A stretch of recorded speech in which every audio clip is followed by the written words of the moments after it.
فلا هادي له. أشهد أن لا إله إلا الله وحده لا شريك له، وأشهد أن سيدنا محمدا عبده ورسوله.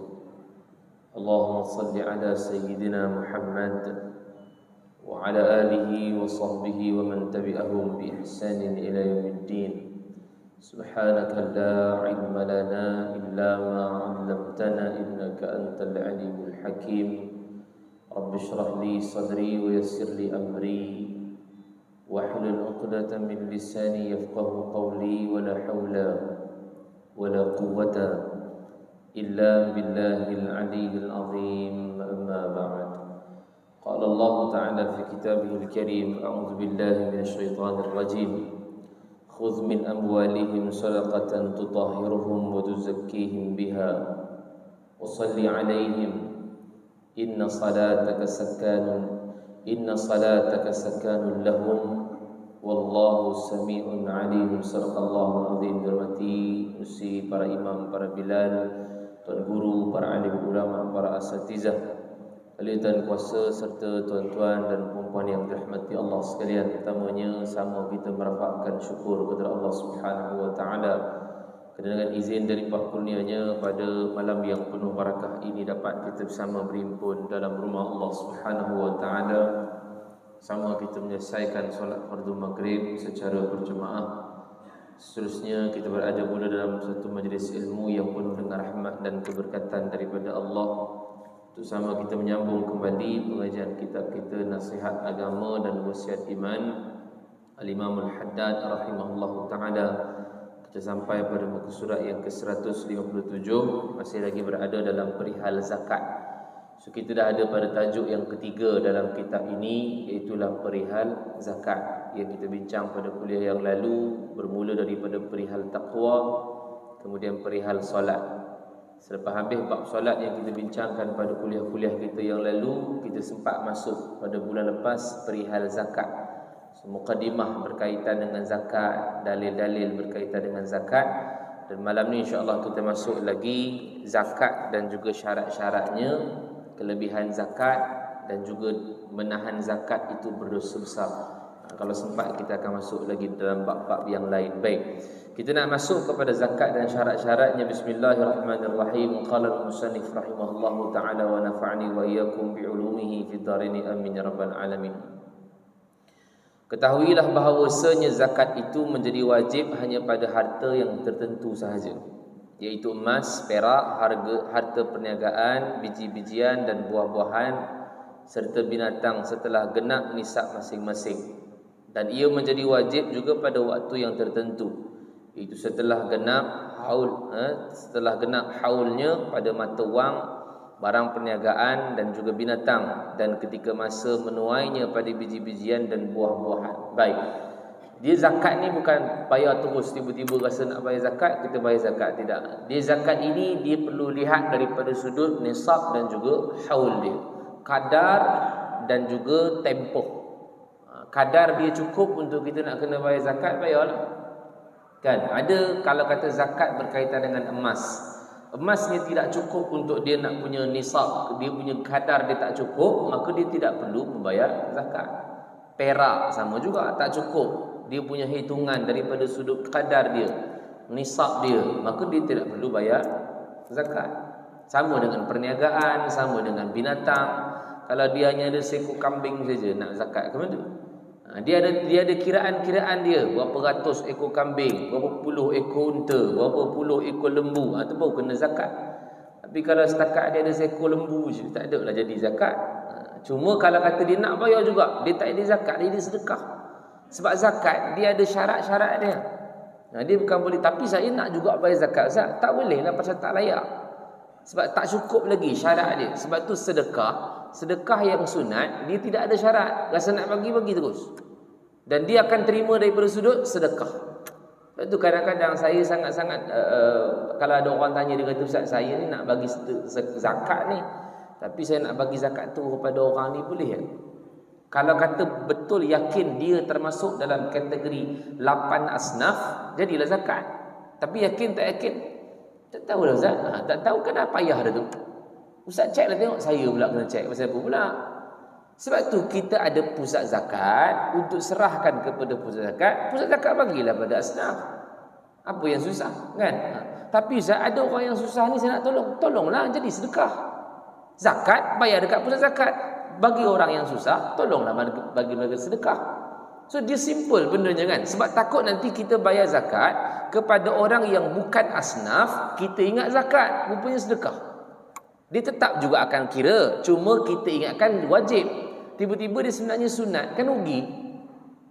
Itulah masalah kita kata kita kena tahu kalau benar-benar dia adalah daripada sudut asnaf betul. Dan kalau mazhab Imam Syafi'i pula, kita nak bagi secara terus kepada asnaf, dia ada kiraan dia, bukan boleh turun-turun bagi dia. Perlu ada 3 orang yang sama dengan asnaf ni. Dia panjang cerita dia. Ini dalam kitab fiqh bincanglah, tapi ni bukan kitab fiqh, ni kita tasawuf. Cuma daripada sudut mana yang kita nak kena bagi tu kena tahu dulu. Dia dah kira pada nisab dan dia kira pada haul. Jadi kalau kata tidak cukup untuk nak membayar zakat, maka tidaklah dikira sebagai zakat. Dan dia ada haul, ada tempoh dia. Ada bukan sekurang-kurang, tempoh dia memang setahun. Dia kalau tak cukup setahun nak bayar, Ustaz, ada orang dia tolak gaji dia. Dia bayar zakat pendapatan, dia tolak mengikut bulanan. Boleh tak, Ustaz? Boleh. Cuma nanti pada hujung tahun dia kena kira balik semula, cukup ke tak cukup. Dia bukan, tapi saya dah tolak bulanan. Haul dia bukan bulan, haul dia tahun. Dan kita bayar bulan, Ustaz, boleh tolak, tak ada masalah. Cuma dah cukup 12 bulan nanti, kira tahun itu emas berapa kadar dia. So kat situlah dia akan kira berapa banyak, cukup tak cukup. Kalau lebih tak apalah, alhamdulillah lah, tu jadi sedekah. Kalau tiba kurang, kan, sepatutnya tahun tu 30,000 dia punya zakat tahunan. 30,000 dia punya had dia. Tiba-tiba yang kita kena yang kita bagi hanya bawah daripada 30,000, ataupun kita layak sebagai 30,000 ke bawah. Tak cukup daripada sudut apa yang kita bagi setiap bulan tu. So kena top up lah sikit lagi, baru jadi zakat. Itu kiraan dia. So tu ada orang dia tak nak bayar bulan, dia bayar tahun. So gaji dia pun pergi kat pusat zakat, dia pun kata, tuan, saya punya gaji 5,500 satu bulan. So dia pun kira lah 5,500, 5,000 lah ambil, kira 5,000 kali dengan 12 jadi 60,000. Contoh dapat tak, layak tak saya bayar zakat? Tengok zakat tu tahunan dia 36,000 saja. Layaklah bayar zakat. Pasal gaji dia lebih. Jadi itu kiraan. Jadi yang ini tuan-tuan takkan dapat kat sini, tuan-tuan kena pergi kat pusat zakat. Pasal dia akan ada sistem dia.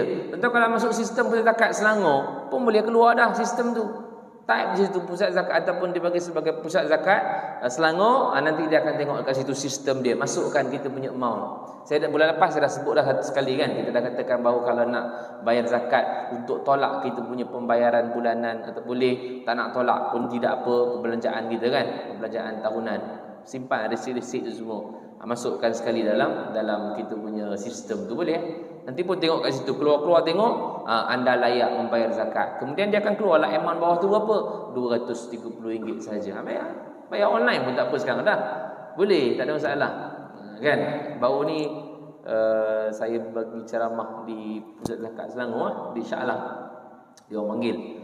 So bagi ceramah dekat sana, dan dia minta tolong untuk doa sekali dan hajat sekali, solat hajat sekali untuk Pusat Zakat Selangor yang saya tak ingat berapa bilion dia kata tahun ni, untuk permudahkan Pusat Zakat Selangor memberi ataupun mengagihkan yang ada pada dia ada pada Pusat Zakat pada waktu tu 32 bilion kot tak silap, untuk tahun ni, untuk mengagihkan, permudahkan.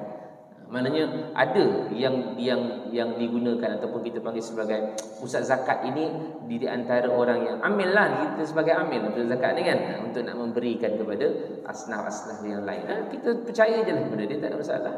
Ada orang bila dia dengar cakap-cakap orang tu yang membuatkan dia ragu-ragu tu, orang yang cakap tu pun tak tahu keadaan sebenar macam mana, kan. Dia kata pusat zakat ni main duit lah bagaimana. Siapa yang cakap? Dengar orang cakap macam tu, orang cakap macam mana, jangan fitnah, tak elok. Janji kita dah bayar dah pusat zakat buat kerja, zakat kita terus berjalan je. Allah kira dah zakat kita dah selesai. Dia nak pusing duit ke itu dia dengan Tuhan, bukan kita. Tapi kita husnuzon, kan. Kita ni sangka baik dengan pusat zakat bahawa mereka akan mengagihkan. Sebab itulah sebab kita ada kawan-kawan dekat dalam tu, kita tahu bagaimana keadaan mereka mengagihkan. Baru dia jumpa satu orang juga, dia kata, Ustaz, pusat zakat sekarang ni susah nak dapat zakat. Siapa pula? Saya tengok kat sini ada ramai lagi yang susah-susah. Ni mana punya zakat? Dia marahnya zakat. Kenapa tak daftar? Ataupun kenapa tak telefon? Macam mana punya zakat nak tahu kalau tidak ada orang yang dia nak bagi ataupun dia nak tahu dekat kampung tersebut ada orang susah ataupun tidak. Sekarang ni sistem ada, semua online saja, telefon pun ada. Bukan macam dulu kena masuk dalam pedalaman cari orang yang susah nak kena hantar bayar zakat. Sekarang ni macam-macam ada dah. Dia kata susah lah, apa yang susah pula? Yelah handphone nak online pakai apa semua susah. Handphone kan ada tadi. Handphone ada tapi tak reti nak online. Itu masalahnya. Nak cari salah orang memang sangat senang. Padahal ada kemudahan. Ada, punya banyak ada. Cuma dia nak menyalahkan orang tu sangat-sangat mudah. Jadi kita tak boleh. Jadi kalau katalah kita benar-benar untuk nak dapatkan zakat tersebut, maka pergi telefon, daftar sebagai seorang asnaf. Nanti akan ada lah orang datang follow up dan seumpamanya. Nah, itu sebenarnya yang kita perlu tahu untuk nak mendapatkan zakat. Dan dia ada nisab dan dia juga haul. Dia ada kiraan setahun dia. Dia bukan bulan. Dia bukan berapa hari dan seumpama. Tapi kalau nak bayar juga bulan zakat, boleh. Tapi kena tengok balik pada 12 bulan kemudian cukup ataupun tidak untuk kita nak bayar zakat. Dan yang wajib dikeluarkan ialah kadar yang tertentu. Bukan kesemuanya kena bayar zakat. Bukan kita punya duit 30,000 tu 30,000 tu kena bayar semua. Tak. 2.5% saja. 2.5% untuk dikeluarkan daripada zakat yang kita nak kena keluarkan. Perniagaan, emas, zakat, emas, perak. Yang lain kalau kita bagi sebagai biji-bijian 10% saja. Ada lagi yang lain kalau dia usaha sendiri, dia tak usaha sendiri, ada kiraan lain pula. Itu kena tengok dalam kitab-kitab fiqh. Dia ada kiraan-kiraan dia. Dan yang ini kalau tuan-tuan nak tahu lebih kena pusat zakat. Pusat zakat dia akan kirakan detail. Perniagaan contohnya kan. Perniagaan dia bukan kira keuntungan semata-mata. Perniagaan untuk zakat dia akan tengok yang ada dalam kita punya kedai, yang kita jual, sale tu kita jual berapa banyak, yang buku 35 tu pun dikira juga. Orang yang berhutang pada kita tu pun termasuk dalam kena zakat, tolak juga benda tu. Tapi hutang Ustaz, memang hutang kan kita punya tu, cuma dia berhutang saja. Termasuk juga dalam zakat. Dia ada beberapa perkara yang perlu kita tahu untuk orang yang berniaga ni. Baru dihitung, maka daripada sudut yang dihitung tadi tu genap, maka tolaklah 2.5% untuk membayar zakat tersebut. Sebab kita tahu dah, pada kuliah lepas kita dah tahu dah, kita bayar zakat sebenarnya bukan merugikan kita. Bulan lepas dah sebut dah kan, dia sebagai money changer saja. Kita buat pertukaran mata wang daripada ringgit Malaysia kepada pahala, itu saja. Itu kalau kita ada dan kita fikir, maka kita akan bayar dalam keadaan kita tidak rasa kesal, tak ada rasa kecewa pun. Pasal alah aku penat berniaga, penat aku ni kena keluar pula duit. Tak ada. Sebenarnya kita tukarkan saja mata wang kita itu kepada pahala. Dan sebenarnya orang yang bayar zakat ataupun sedekah, nanti sedekah kita akan bincang juga nanti. Cuma dia sebut dekat sini adalah kelebihan-kelebihan zakat. Orang yang membayar zakat ini dia ada kelebihan yang Allah bagi di dunia lagi. Ada yang Allah bagi di dunia dan di akhirat, ada yang Allah bagi di akhirat, di dunia tidak. Terkadang ada orang bawah dia kata, Ustaz saya ni banyak sedekah Ustaz, tapi tak tahulah Allah tak balas-balas lagi. Tak kaya-kaya pula saya tadi. Sebab satu yang kita tahu, yang kita kena tahu ialah Allah balas di dalam syurga, bukan dalam dunia. Itu yang kita kena fikir balik tu. Kadang-kadang kita tersalah faham. Kita dah anggap bahawa Allah kena balas pada dalam dunia. Padahal dalam dunia ni hanyalah untuk kita nak bersujud tanam. Balasan yang Allah bagi di akhirat saja, di syurga saja. Tapi ada orang yang Allah bagi tu, itu bahagian dia lah, bukan bahagian kita. Ada orang yang Allah bagi, ada orang yang Allah tak bagi. Macam kita tak dapat sedekah banyak dah, tapi tak pernah kaya dah Ustaz. Makin dia sedekah tu tapi rasa cukup, cuma dia tidak rasa macam kaya sangat. Pasal apa? Sebab Allah Subhanahu Wa Taala tak bayar lagi dalam dunia. Tapi kelebihan zakat ni, kata Imam Al-Haddad rahimahullahu taala, orang yang wajib zakat itu apabila dia keluarkan zakat tentu mendapat pahala. Ini confirm lah. Pasal zakat ialah rukun Islam. Kita ada rukun Islam 5. Kita ada syahadah, 2 kalimah syahadah, kita ada solat, kita ada zakat, kita ada puasa, kita ada tunaikan haji sekiranya mampu. Ni. Jadi bila sebut berkaitan dengan zakat, dia adalah rukun. Rukun ni maksudnya tiang agama yang kita kena tunaikan ataupun kita kena tegakkan. Jadi kalau orang yang menunaikan rukun Islam dia, pasti akan dapat pahala. Orang yang semayang, pahala dapat. Daripada sudut apa yang kita nampak, dapatlah. Cuma hakikat sebenarnya tak tahu. Tadi kita semayang maghrib, saya semayang Ustaz, jemaah pula lagi. Kalau secara dia punya zahir, dapatlah. tapi hakikat sebenar dekat dalam akhirat Allah saja yang tahu. Tapi orang yang bayar zakat, maka dia keluarkan duit dia untuk bayar zakat. Secara zahirnya memang kita nampak dia dah tunaikan pun dia punya zakat, maka dapatlah pahala. Tapi hakikat sebenar di akhirat yang kita tahu, kita tak akan tahu di dunia. Kalau tidak, tak muncullah satu hadis riwayat Imam Muslim yang Nabi sebutkan orang yang awal sekali dipanggil oleh Allah ialah orang yang mati syahid, orang yang mendermakan harta, orang yang mengajarkan Al-Quran. Tiga-tiga orang ni Allah panggil dulu untuk hisab. Sehingga Allah tanya kepada orang yang mati syahid ini, "Engkau dulu aku bagi nikmat pada engkau, apa kau buat?" Dia kata, "Wahai Allah, aku dapat nikmat engkau ni, aku berjuang fi sabilillah wahai Allah. Aku syahid dalam jalan Allah kerana engkau wahai Allah." Seorang yang tengok ketika mana dia mati syahid secara zahir, memang orang nampak dia adalah syahid, tapi Allah kata kadzabta, kau bohong. Allah kata kau bohong pasal apa? Kau dulu berperang bukan kerana aku.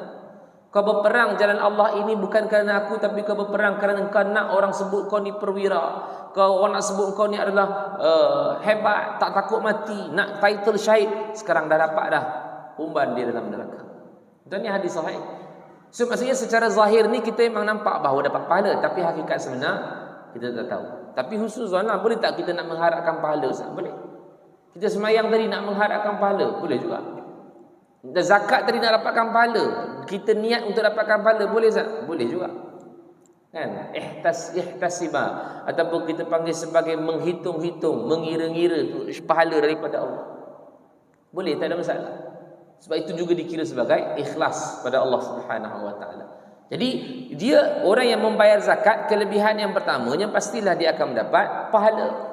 Yang kedua, dia akan mendapat ganjaran yang mulia. Allah akan muliakan dia besok di hadapan Allah. Pasal apa dia mulia, Ustaz? Pasal dia termasuk dalam kategori orang yang bertakwa. Inna akramakum indallahi atqakum. Orang yang mulia di sisi Allah ialah orang yang paling tinggi takwanya. So yang paling tinggi takwa. Takwa ni macam mana nak dapat, Ustaz? Kata Imam Al-Ghazali, orang yang takwa ini ialah orang yang menjalankan seluruh perintah Allah dan meninggalkan seluruh larangan Allah. Selesai. So itulah nama takwa. Mana kalau dia buat zakat, dia bayar zakat, dia antara orang yang telah pun menjalankan perintah Allah. So dia orang takwa.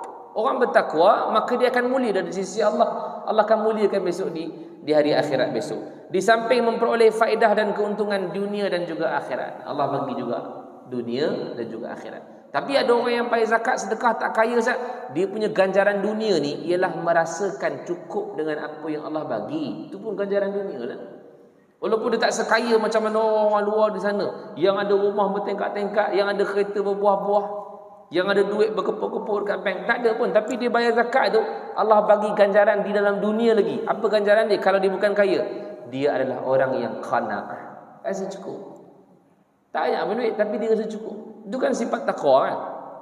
Bila orang tanya pada Ali, dia kata, "Wahai Ali, ma makna taqwa?" Dia kata, "Wahai Ali, ma makna taqwa?" Apa dia makna takwa? Ali kata, takwa itu ada 4, dia punya ciri dia. Dia punya cabang dia ada 4. Pertama kata Ali, yang takwa ini ialah al-khawfu minal jalil. Kamu takut kepada Tuhan, kamu takut kepada Allah. Yang kedua, redha walau bil qalil. Kamu redha walaupun sedikit. Ni qanaah ni, takwa. Walaupun dalam keadaan tak banyak harta dia, tapi sifat takwa itu mencukupkan dia punya harta, dia punya kehidupan cukup. Wa redha walau bil qalil. Yang ketiga, takwa itu cirinya adalah wal amalu bitanzil. Dia beramal dengan Al-Quran yang diturunkan. Dan yang keempatnya kata Ali lah wal isti'dadu liyaumir rahil. Dia buat persiapan untuk hari mati dia. So 4 ini adalah ciri orang yang bertakwa. Takut kepada Allah, rasa cukup dengan apa yang ada, kemudian beramal dengan Al-Quran, dan yang keempatnya adalah dia buat persiapan untuk mati. So dalam dunia lagi, kata Al-Imam Al-Haddad rahimahullahu ta'ala, orang yang keluarkan zakat tu, dia akan mendapat ganjaran dalam dunia. Apa ganjaran dalam dunia? Walaupun dia tidak sekaya orang-orang yang lain, tetapi dia rasa ridha walau bil qalil, al-qanaah. Dia rasa cukup dengan apa yang ada. Dan dalam harta tu terdapat beberapa bahaya, fitnah dan bencana yang tidak akan terlepas daripada seseorang yang berharta itu, melainkan setelah ia mengeluarkan zakat. Ada orang yang kadang-kadang dia Allah bagi dia rezeki, Allah bagi dia harta kekayaan, tetapi dalam keadaan dia lupa untuk nak bayar zakat. Nanti kita akan baca juga ni satu ayat berkaitan dengan orang yang tidak mahu membayar zakat yang disangkakan bahawa itu adalah kebaikan buat dia. Surah Ali Imran. Sebab dia rasakan bahawa Allah sayang dia dengan sebab Allah bagi harta banyak pada dia. Ini saya ingat kita pernah baca juga pada kuliah yang lalu, berkaitan dengan orang yang kedekut, bakhil, bila mana orang ini tidak mahu mengeluarkan harta untuk zakat. Yang mana kata Allah, wala yahsabanna alladhina yabkhaluna bima atahumullahu min fadlihi huwa khairan lahum. Janganlah orang-orang yang bakhil itu menyangka bahawa pemberian yang Allah bagi kepada mereka ini ialah baik buat mereka. Mereka sangka, mereka sangka bahawa Allah bagi harta pada mereka ni, oh Allah sayang aku, ini kebaikan buat aku, tapi dia tak keluarkan harta untuk zakat. Tu yang disebutkan tadi tu, bahawa harta dia punya fitnah, bahaya dia, bencananya sangat besar. Bukan saja di akhirat, dunia lagi dah ada, nanti kita akan tengok. Tapi ni yang Allah sebut ni adalah akhirat. Surah Ali Imran ayat 180, bila Allah kata wala yahsabanna alladhina yabkhaluna bima atahumullahu min fadli huwa khairan lahum. Jangan sangka orang-orang yang bakhil, tak keluarkan zakat ni adalah satu orang yang dia sangka bahawa Allah sayang dia, harta yang disimpan tu baik buat mereka. Allah jawab bal huwa syarrul lahum. Padahal benda tu buruk buat mereka, benda tu binasa buat mereka. Syar ni buruk, teruklah, maknanya sangat-sangat teruk.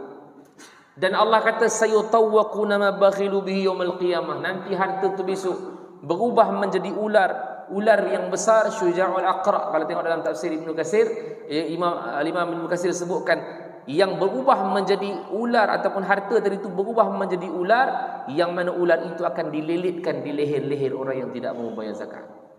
Surah itu adalah berkaitan, surah Al-Imran ayat ke-180 itu adalah berkaitan dengan orang yang tidak mahu membayar zakat. Itu kata harta ni membahayakan kita. Tapi bukanlah maksudnya tak boleh ada harta, boleh. Tapi harta itu ujian. Innama amwalukum wa auladukum fitnah.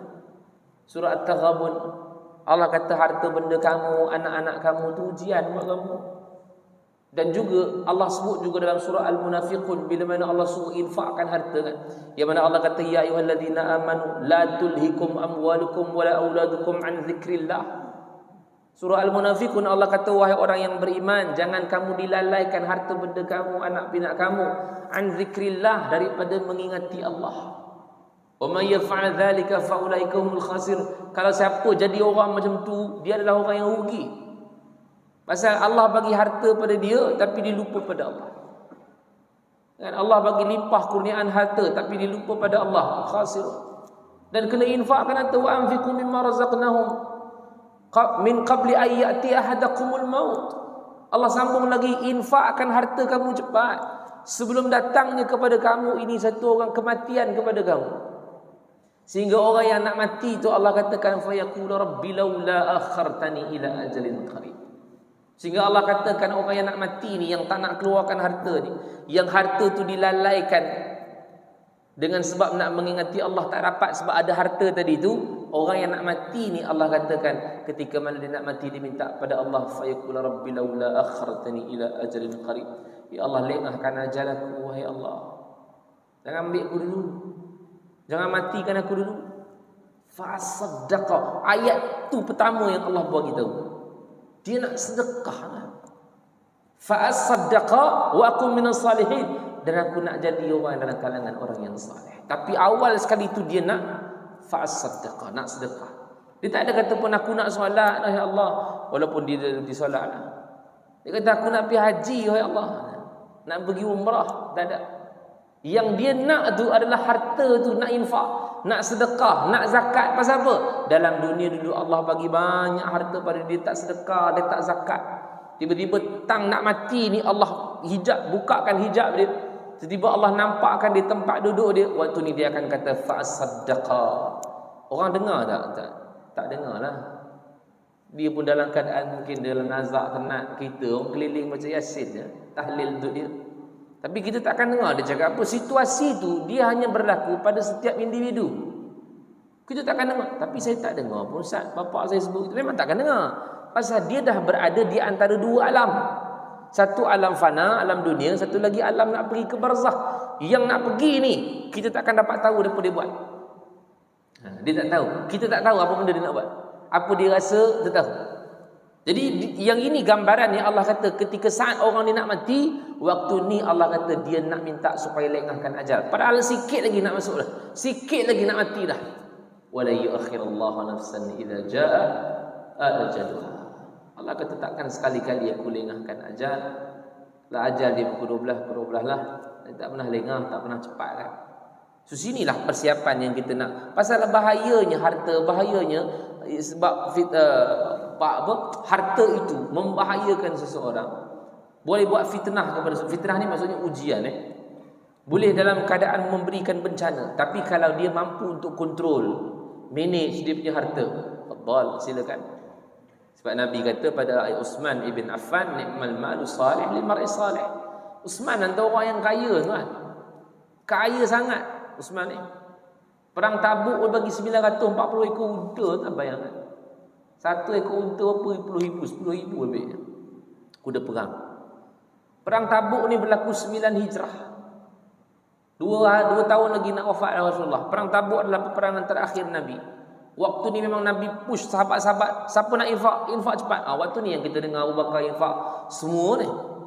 Sampai tak ada apa tinggal. Abqaitu lahum Allah wa rasulah. Aku tinggalkan Allah dan Rasulnya saja. Umar bagi separuh harta dia. Uthman 940 ekor kuda dia bagi. Abdul Rahman bin Auf lagi banyak. Banyak tuan. Mana kalau orang yang diberikan harta oleh Allah ini, dia mampu untuk manage dia punya harta, silakan, itu paling bagus. Sebab tu Nabi kata la hasada illa fi sunatain. Tidak ada hasad ataupun tidak dikira hasad kepada dua orang ini. Kepada siapa? Seorang laki-laki yang melihat orang yang Allah berikan harta kepada dia, kemudian digunakan harta dia untuk infak fi sabilillah, maka kita boleh dengki pada dia. Tapi nama dia bukan dengki, nama dia ghibtah. Dalam tasawuf nama dia ghibtah. Ghin ba ta ta marbutah. Ghibtah. Dia semacam dengki tapi bukan dengki lah. Dia tengok orang tu kan, aku naklah jadi macam dia. Harta banyak kan. Tapi dia jadi macam mana? Dia harta tu dia banyak pasal dia boleh infakkan harta. Tapi dia punya harta lah, saya punya harta. Ini ghibtah. Tapi kalau dia kata, aku nak jadi macam dia lah, satu hari nanti aku nak jadi macam dia, dia pula bawah aku naik atas dia, biar dia musnah. Itu dengki yang besar. Tak boleh. Itu bukan ghibtah. Itu dengki lah. Hasad. Dan Nabi kata hasad ini boleh memusnahkan kepala-pala kita. Innal hasada ya'kulul hasanat kama ta'kulun narul hatab, kata Nabi. Hasad atau dengki itu boleh memakan semua pahala-pahala kita. Boleh memakan kebaikan-kebaikan kita. Habis pahala. Seperti mana api membakar kayu api itu kan, hancur, hangus. Jadi sebab itu kita katakan bahawa ada orang yang dalam keadaan dia boleh mampu untuk managekan harta dia, silakan. Sebab Allah memang bagi harta pada dia. So jangan sangka yang Allah kata tadi, jangan sangka orang yang Allah bagi harta tadi, Allah kata tadi huwa khairan lahum, baik buat mereka, sedangkan mereka tak keluarkan harta, mereka sangka Allah sayang dia. Bal huwa syarrun lahum, padahal kata Allah buruk buat mereka. Tapi kalau diinfak, dia keluarkan harta, itu antara kebaikan buat dia. Uthman ibn Affan, amalan Uthman dengan setiap hari Jumaat dia akan keluar dan mencari satu orang hamba untuk dimerdekakan. Setiap Jumaat, hari Jumaat dia akan cari seorang hamba, dibayar pada tuan tu merdeka. Bukan dia tiba-tiba datang, saya nak merdekakan dia tanpa bayaran, bayarlah kan. Nak merdekakan hamba bukan murah, merdekakan hamba. Tapi nak sebutkan bahawa itulah amalan orang-orang yang ada harta. Abdul Rahman bin Auf, setiap keuntungan dia yang kita dengar popular kan, Abdul Rahman bin Auf, dia infakkan semua perniagaan dia. Tuan jangan salah faham, bukan infak perniagaan. Kalau dia infak perniagaan, dia nak berniaga apa? Dia infak hasil untung perniagaan tu, dia bagi semua. Kemudian dia berniaga lagi, untung lagi, dia bagi lagi. Dia bukan infak perniagaan. Kalau dia infak perniagaan, dia buat kerja apa? Tuan, Abdul Rahman bin Auf ni ketika dia mati tu, masih lagi harta dia banyak. Orang masih lagi potong harta dia, emas-emas tu dipotong, tu nak dibagikan kepada sahabat-sahabat semua keluarga. Memang dia wasiatkan untuk bagi. Isteri dia 4 orang ketika dia mati, semua orang dapat lebih 100,000 dinar. 1 dinar boleh beli seekor kambing. 100 dinar. 100,000 dinar. 100 ekor kambing, 100,000 ekor kambing lah ada. Mahal. Banyaklah pasal harta dia banyak. So dia bukan infak perniagaan, dia infak hasil untung perniagaan. Hasil niaga untung lagi. Hasil untung niaga bagi. Dia berniaga tetap niaga. Pasal dia orang memang berniaga kan. Orang Quraisy. Orang Quraisy ni memang suka berniaga. Li ilafi Quraisyin ilafihim rihlatash shita'i was-sayf. Dia memang suka berniaga. Jadi perniagaannya itu diuntung, maka dia wakafkan, dia infakkan pada jalan Allah. Baik. Jadi itu antara kebinasaan bagi orang yang tidak mahu memberikan harta dia untuk zakat. Dan kemudian kata Nabi sallallahu alaihi wasallam, "Idza addaita zakata malika thayyibatan biha nafsuk." Kata Nabi, jika kamu menunaikan zakat hartamu dengan hati yang senang, thayyibah. Maksudnya dengan suka kan. Jangan bayar zakat dengan hati tak suka, berat. Aduh, kena keluar zakat dah. Ada orang dia tak kena zakat, dia alhamdulillah. Dia pun cek sistem. Anda tidak layak membayar zakat. Alhamdulillah benda. Alhamdulillah lah kan. Pasal itu adalah rukun Islam. Itu yang Allah Nabi sebut tu, idza addaita zakata malika tayyibatan biha nafsuk. Sehingga kamu infak ataupun kamu bayar zakat ni, biar perasaan zakat kamu bayar tu rasa seronok. Pasal kamu sedang buat ibadat. Kata Allah, kata Nabi, faqad adhabta anka syarrahu. Kata Nabi sallam, maka sebenarnya kamu telah selamat daripada bencana-bencana yang ada di luar ni. Dan sebenarnya sedekah ni, zakat ni, dia boleh menyelamatkan kita daripada syarr. Boleh menyelamatkan kita daripada keburukan. Jadi jangan kita rasa macam kedekut ataupun kita rasa macam rugi. Kena senang hati bagi tu.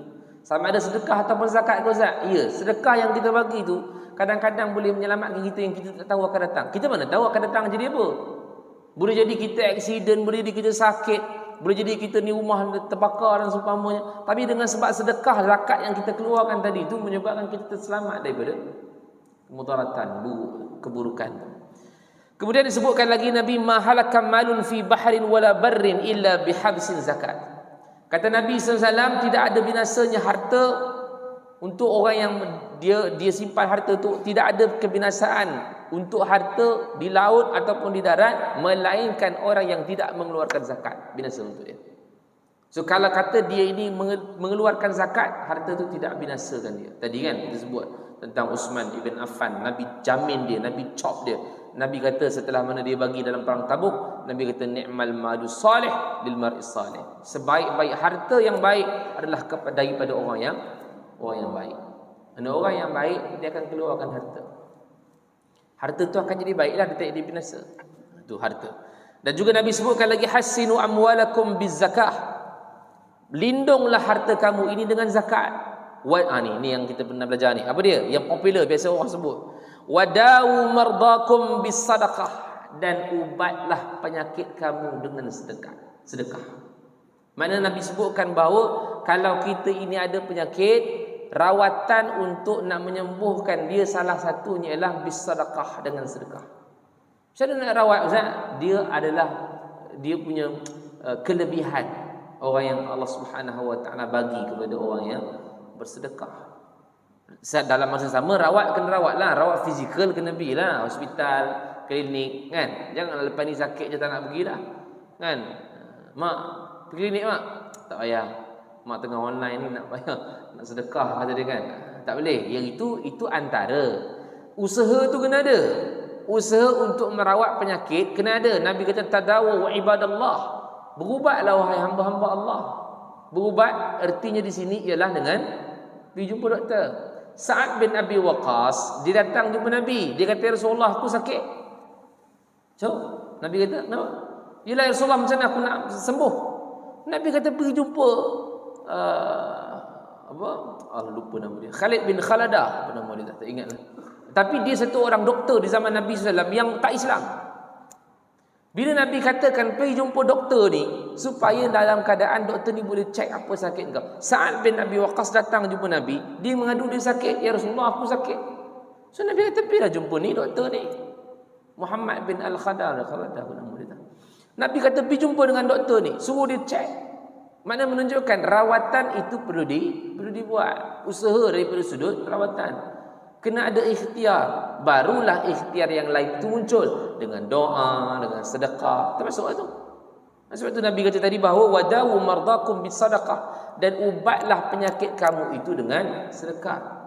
Kan? Sebab tu kadang-kadang kita dah memang pergi hospital, ada orang sakit tapi tak sembuh-sembuh kan. Selalu kita nasihatkan, cuba sedekah nak. Bagi orang makan. Sedekah ni bukan tabung ni je. Tuan-tuan jangan faham sedekah ni tabung. Bagi orang makan. Kan? Itu pun sedekah tak? Sedekah lah tu.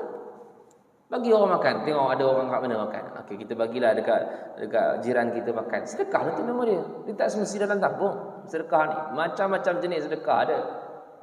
Ada orang tengok dirawat anak dia, dirawat bapak dia, dirawat mak dia, tapi tak sembuh-sembuh. Cuba try. Yakin dengan hadis Nabi ni, mudah-mudahan Allah berikan kesembuhan kepada mak, ayah, anak-anak yang sakit lama tak sembuh-sembuh. Tak boleh sekali, buat lagi 2 kali, 3 kali, 4 kali. Sedekah, yakin dengan janji Allah, yakin dengan janji Nabi. Nabi janji ni, Nabi kata siapa sedekah elok penyakit dia. Sedekah. Boleh jadi satu benda yang miracle ajaib. Percaya tak percaya saja. Itu orang yang beriman, dia percaya ataupun tidak. Kemudian disebutkan lagi bahawa Nabi sebutkan ma khalataz zakah malan illa mahaqah. Kata Nabi tidak ada satu harta pun yang bercampur dengan zakat melainkan ia musnah. Mana kalau harta itu tidak dibayar zakat maka dia akan musnah. Binasalah maksudnya kan dalam keadaan binasa. Dan kita tahu sedekah ataupun dia punya zakat ni, dia punya matlamat dia adalah untuk menyucikan hati tu. Kelebihan orang yang bayar zakat, orang yang keluarkan zakat ke sedekah ke. Tapi dalam ayat ni disebut tentang zakat yang Allah sebutkan dalam surah At-Taubah. Dalam surah At-Taubah ayat yang ke-103 yang awal mukadimah kita baca tadi, khuz min amwalihim sadaqatan. Allah kata ambillah harta-harta mereka untuk sedekah. Sedekah di sini ialah zakat. Okey, dalam ayat ni sedekah maksudnya adalah zakat. Dan Allah kata sedekah yang diberikan, zakat yang diberikan itu kata Allah tutahhiruhum wa tuzakkihim biha. Untuk membersihkan dan menyucikan dia dengan sedekah. Menyucikan dan membersihkan zahir dan batin. Tuzakkihim hati. Tutahhiruhum ialah zahir. Mana bersih dua-dua bersih. Mana menunjukkan orang yang mengeluarkan harta, orang yang mengeluarkan zakat, maka Allah bagi matlamat kepada dia ialah tutahhiruhum wa tuzakkihim biha. Allah bersihkan zahir dia, Allah bersihkan batin dia dengan dia infak, sedekah ataupun zakat. Tapi kalau dia tak keluarkan zakat, maka kata Nabi, tidak ada satu harta pun kalau ini dah dia tidak bercampur dengan zakat, maka harta ataupun zakat ataupun harta itu akan musnah dan binasa. Kata Al-Imam Al-Haddad, apalah lagi baiknya adalah apalah gunanya harta yang telah terangkat berkatnya. Apalah faedahnya lagi kalau harta yang kita simpan itu tidak ada keberkatan. Walaupun duitnya banyak, tapi tidak ada keberkatan, maka dia akan tengok nanti dia punya keberkatan itu tidak ada, hartanya akan habis sedikit demi sedikit. Tanpa dia buat apa-apa pun. Habis dah harta dia. Langsung tak buat apa-apa. Itu berkat tak ada. Dia dua Kita ni kalau harta ataupun nikmat yang Allah bagi, kita punya harta yang Allah bagi ni, dia ada dua. Satu namanya nikmat, berkat. Satu lagi namanya istidraj. Okey, istidraj. Nikmat, berkat itu adalah hasil ataupun Allah berikan kepada mereka ini ialah kerana Allah cintai dia. So Allah bagi. Macam mana nak tahu nikmat ke istidraj tak? Bahawa orang yang mengeluarkan zakat itu, Allah bagikan harta itu, dia gunakan harta itu untuk kebaikan, itu nama nikmat lah. Istidraj, Allah bagi juga harta pada dia, melambung-lambung tinggi kekayaan dia, tapi dalam keadaan Allah murka bagi pada dia. Macam mana nak tahu istidraj? Dia gunakan hartanya itu tidak ada faedah. Dapat harta judi, dapat harta macam-macam lah, benda-benda yang tidak faedah dia buat. Maka itu semua adalah istidraj. Cuma kita tak boleh nak judge orang lah. So kita belajar buat tasawuf dulu kan. Ni pun tasawuf lah ni. Tasawuf kita belajar, kita tidak akan boleh menghukum orang. Itu tujuan dan matlamat tasawuf. Ni ada orang belajar tasawuf, dia sibuk tu dia jadikan orang. Kan? Jangan, itu bukan tasawuf tu. Tasawuf ialah menilai diri sendiri, menilai hati sendiri. So kalau kita dah tahu mana nikmat, mana istidraj, so hari ni yang ada harta pada aku ni, aku nak buat apa? So situlah kita nilai.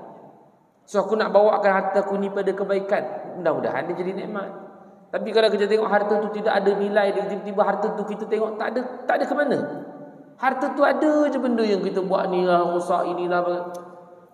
Tak ada kebaikan langsung harta tu untuk kita. Takut itu istidraj. Itu kata Al-Imamul Haddad. Sedangkan yang mana disebutkan tadi bahawa berkat yang tidak ada, sedang terhapusnya berkat dari suatu harta itu ada kalanya secara zahir yang dapat dilihat.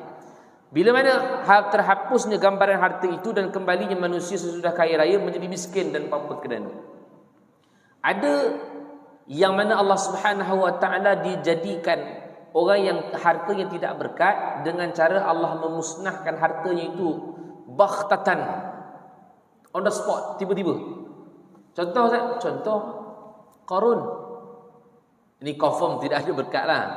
Pasal apa tak ada berkat Ustaz? Dah Qarun tak beriman dengan Nabi Musa. Qarun ni zaman Nabi Musa, Qarun ni. Dalam surah Al-Qasas Allah cerita tentang Qarun ketika mana dia keluar dengan harta-harta kekayaan dia. Dia kata, orang kata pada dia, la tafrah, jangan sombong wahai Qarun. Dia kata, siapa aku nak sombong pula? Aku punya kekayaan ni semua daripada hasil kecerdikan aku. Punya sombong lah. Ayat seterusnya sampai ke bawah, dalam keadaan dia sombong tu tadi, Allah kata Allah tenggelamkan dia dengan harta-harta dia sekali. Maka yang ini yang Al-Imamul Haddad sebutkan bahawa ada orang yang Allah berikan harta kepada dia yang dia sangka tadi bahawa itu adalah kebaikan buat dia, tiba-tiba Allah cabut hartanya tadi secara baghtah, secara tiba-tiba, mengejut, pom, hilang terus, harta tak ada dengan dia sekali lah. Ada yang hartanya tak ada tapi dia masih ada, dia jadi miskin papa kedana. Ada juga dulu kaya raya, tengok bila berlaku sesuatu ujian pada dia terus miskin papa kedana. Ini tentu jangan nilai pula orang masa PKP tu, jangan nilai pula lah. Dia tu jangan. Tentang kita pandang kita ni apa berlaku pada aku ni, macam tu kan. Dia orang punya masalah, tapi kita ni yang kita nilai, takut-takut kita duduk tu jadi orang rupanya harta yang Allah bagi ke aku. Baik, tuan-tuan yang dirahmati Allah sekalian. Maka itu antara yang disebutkan oleh Al-Imamul Haddad rahimahullahu taala berkaitan dengan kelebihan zakat dan juga ancaman bagi orang yang tidak mahu mengeluarkan zakat. Jadi yang pertama tadi Al-Imamul Haddad sebutkan bahawa ada orang yang dicabut keberkatan daripada hartanya itu, iaitulah istidraj. Yang Allah bagi kepada mereka ini satu kemewahan daripada sudut harta dengan tidak mahu mengeluarkan zakat, maka Allah cabut hartanya itu secara baghtatan, secara tiba-tiba, mengejut, macam Qarun yang disebutkan dalam surah Al-Qasas, yang mana Allah katakan fa khasafna bihi wa bidarihi al-ard, kami benamkan dia dan juga harta-hartanya itu dalam tanah, dalam bumi, hancur. Jadi itu antara ancaman bagi orang-orang yang Allah bagi harta kepada dia tapi dia tidak mahu mengeluarkan zakat. Okey, ni kita cerita pasal zakat bukan sedekah. Sedekah tu sunat. So kalau nak keluarkan tak ada masalah. Yang ni hanya zakat yang wajib. So maknanya kita kena cek sama ada kita ni adalah orang yang layak ataupun tidak bayar zakat. Okey, kalau sedekah yang tabung lalu depan tu sunat. Yang tu senyum pun tak apa. Yang zakat tak boleh senyum, tu jangan senyum, marah pegawai zakat tu nanti kan. Tapi kalau kata yang zakat ini wajib, yang ini yang ancaman daripada Allah Subhanahu wa taala. Dan Al-Imamul Haddad sebutkan bahawa ancaman ataupun dia punya kesan dia adalah Allah akan cabut keberkatan daripada harta itu dengan cara Allah rampas balik harta, kemudian akhirnya dia jadi apa kerana jadi miskin. Ada orang yang dalam keadaan dia menggunakan harta dia itu dengan maksiat, dengan benda-benda yang haram. Kan Allah bagi harta pada dia tapi dia campur dengan benda-benda yang haram, campur rasuah, campur pinjam yang ada riba, padahal dah ada Islamik. Maknanya daripada sudut awal memang takkan nampak. Ada orang Allah bagi cepat terus kena. Ada orang Allah bagi lama. Setahun, 2 tahun, 3 tahun, 4 tahun dia punya bisnes naik. Harta tu banyak kan? Harta tu banyak. Walaupun campur dengan haram.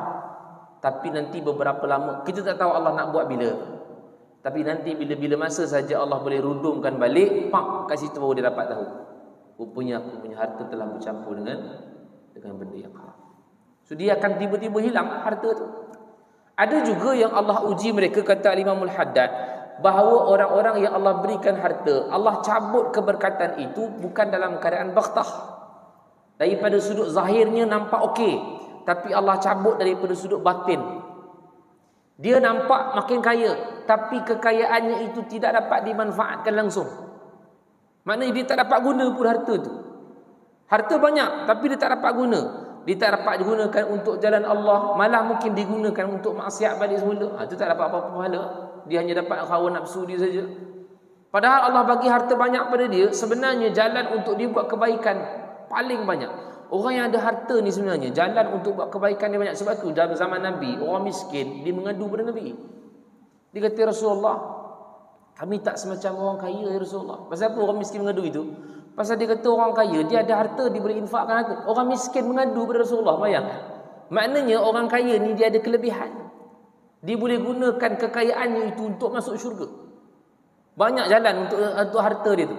Sebab tu orang miskin ni pergi jumpa dengan Rasulullah, dia kata, Rasulullah, aku ni tak ada harta ya Rasulullah macam orang kaya. Tapi macam mana aku nak jadi macam orang kaya tu boleh masuk syurga ya Rasulullah? Rasulullah ajarkan dia satu zikir. Zikir lah. Zikir siang dan malam. Tiba-tiba orang kaya tu dapat tahu zikir orang miskin ni. Dia pergi jumpa dengan Rasulullah. Dia kata, Rasulullah, orang kaya dah dapat tahu dah zikir kami ni Rasulullah, habislah kami. Tak ada apa pun. Sebab fastabiqul khairat. Mereka ni berlumba-lumba dengan kebaikan, pahala. So no problem. Cuma apa yang saya nak sebutkan dalam hadis tadi itu adalah berkaitan dengan orang yang ada harta ini, mereka boleh berlumba-lumba untuk nak dapatkan harta ataupun pahala untuk masuk syurga. Dan hadis yang terakhir untuk malam ni disebutkan oleh Nabi sallallahu alaihi wasallam, ma min sahibi zahabin wala fiddah. Kata Nabi, tidak setiap orang yang mempunyai emas dan juga perak, la yuaddi minha haqqaha, yang mana tidak mengeluarkan haknya ataupun tidak membayar zakat, illa idza kana yaumul qiyamah, tidaklah dalam keadaan melainkan pada hari kiamat besok, suffihat lahu safaihu min nar, mana emas dan perak itu akan menjadi papan-papan api yang mana akan memanaskan, fa uhmiya 'alaiha fi nari jahannam, akan panaskan dia tu dalam neraka jahanam. Hadis ni bercerita tentang emas dan perak tadi, dia akan menjadi dan berubah menjadi papan-papan untuk dibakar.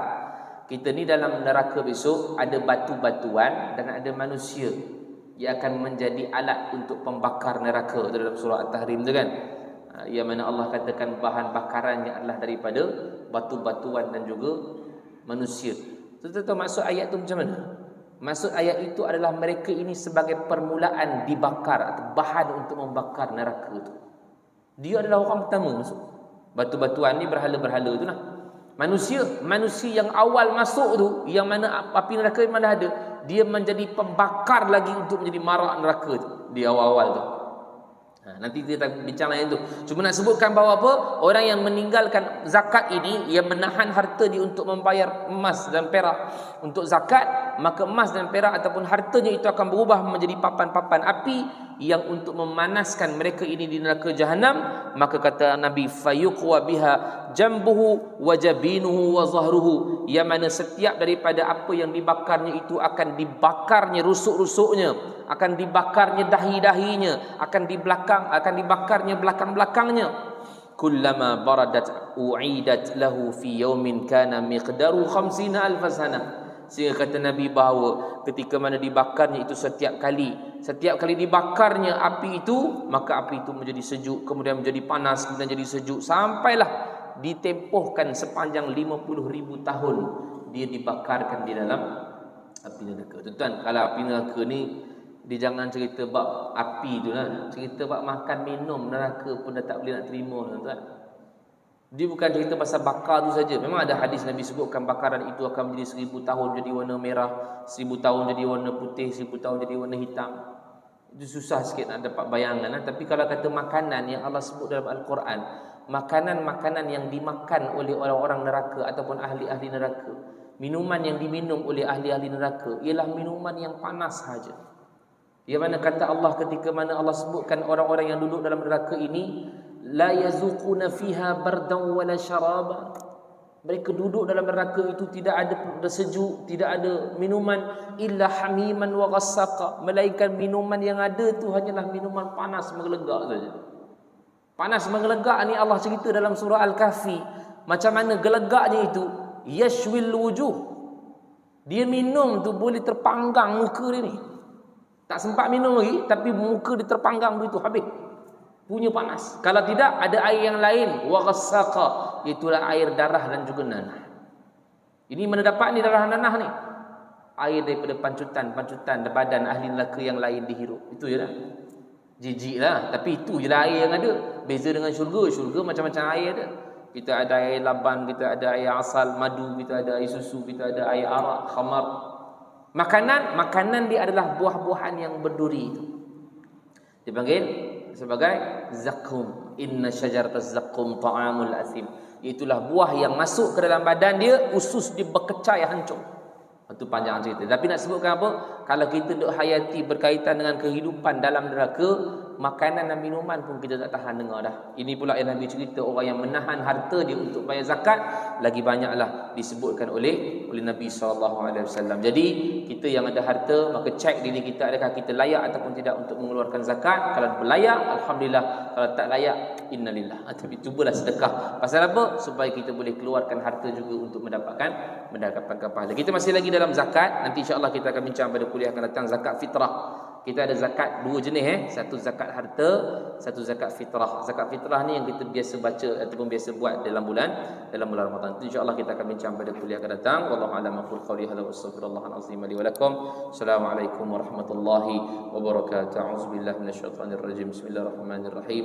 Alhamdulillahirabbil alamin wassalatu wassalamu ala asyrafil anbiya'i mursalin wa ala alihi washabihi ajma'in.